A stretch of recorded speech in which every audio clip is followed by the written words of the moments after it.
الحمد لله رب العالمين والصلاة والسلام على رسوله الكريم اما بعد فقال النبي صلی اللہ علیہ وسلم حب الوطن من الایمان۔ عزیز دوستو،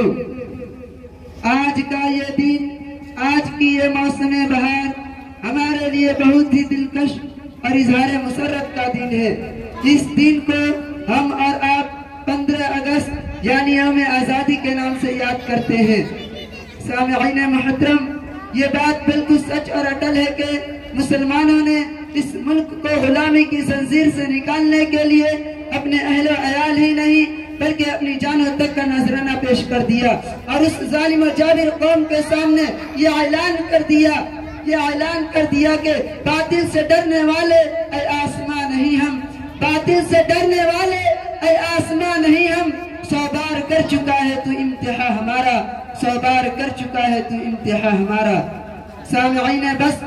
میں آپ کو بتاتا چلوں، اس گلزار وطن کو آزاد کرنے میں ہمارے اکابر و اسلاف نے جو قربانی پیش کی ہے یقیناً قابل رشک ہے، جسے دنیا کبھی بھلا نہیں سکتی۔ حضرات محترم، جب انگریزوں نے ملک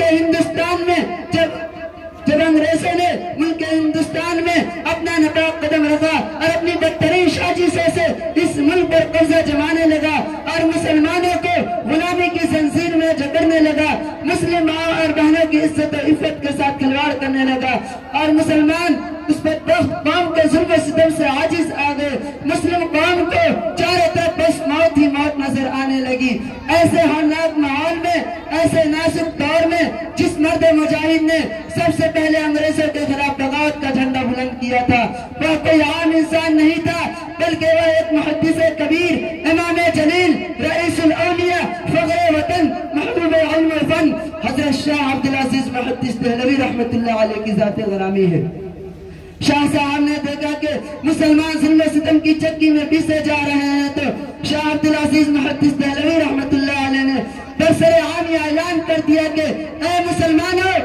اب خاموشی سے کام نہیں چلے گا، ہم صرف دیکھتے رہیں، اس سے یہ ظلم نہیں رک سکتا، بلکہ اب ہمیں ان کے سامنے آنا ہوگا اور ان کا مقابلہ کرنا ہوگا، اس لیے کہ اب ہمارا یہ ملک دارالسلام نہیں بلکہ دارالحرب ہو چکا ہے۔ عزیز ساتھیوں، شاہ صاحب کے اس اعلان حق کو سننے کے بعد سارے محبین وطن اپنے گھروں کو چھوڑ کر میدان جہاد میں کود گئے اور بھول گئے اپنے بیوی بچوں کی محبتوں کو۔ پھر انہوں نے بڑی بہادری کے ساتھ ان باطل طاقتوں کا سامنا کیا اور ان کے سامنے یہ الفاظ دہرا دیے، ارے دشت دشت دریا بھی نہ چھوڑے ہم نے، ارے دشت دشت دریا بھی نہ چھوڑے ہم نے، بحر ظلمات پہ دوڑا دیے گھوڑے ہم نے، بحر ظلمات پہ دوڑا دیے گھوڑے ہم نے۔